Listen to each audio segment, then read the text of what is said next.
In this video, I want to talk about IB stress, which is really just the stress that IB students feel from having so much work placed on their shoulders.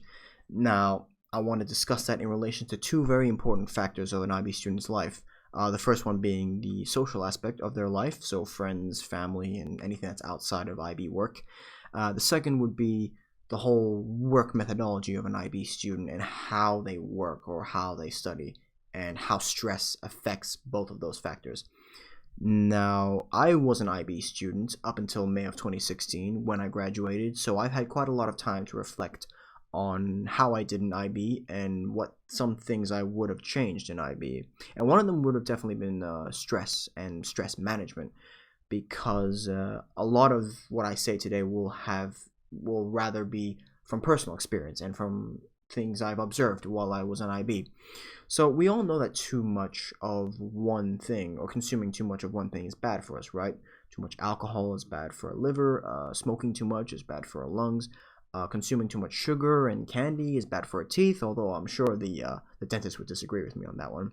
And stress is no different from that.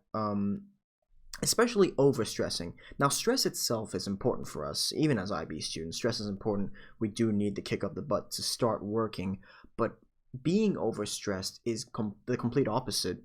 Being too stressed can really affect your productivity, can affect the quality of your work, and can really lead to a higher tendency to procrastinate, at least from what I experienced. Now, leading into my first point with the social aspect of IB, or rather IB students, is that if you stress too much, you will likely not be able to make right decisions as far as your work and your studying goes. For example, when I was in IB, I found myself working on weekends, even during times when my parents and family in general had arranged for family brunches or dinners or family outings. I would skip those and sacrifice that for work. Now, the implications of that are that I really didn't get as much time to spend with my family as I could have, especially in my last 2 years. As an IB student, I had less than 2 years actually to spend with them before I graduated. On top of that, you have to think about the amount of effective work that you do if you're sacrificing the amount of time. If you're currently doing that, at least. When I was in IB, I didn't actually do much productive work. In the time that I wasn't with my family, I would spend probably 3 out of 4 hours procrastinating, give or take, and then 1 hour of very subpar work. And in some cases, I didn't really even work at all, and my family would come back from their outing, and I would have just started. So, on top of sacrificing the time I could have spent with my family, I also did not do such high quality work. Due to many factors, such as a higher tendency to procrastinate, I was still overstressed even though I gave myself more time, but it didn't really lead to any decent quality work. Which leads into my second point, which is if you're too stressed and you have the mentality that working for longer periods of time is going to produce better quality work, or at least going to help you get things done, you might want to reevaluate your strategy. Because when I was an IB student, again, personal experience, and from my friends' experiences, I had a tendency to work till 2, 3, 4 in the morning sometimes even, and then go to bed, and wake up 2, 3 hours later, completely sleep deprived to go to school.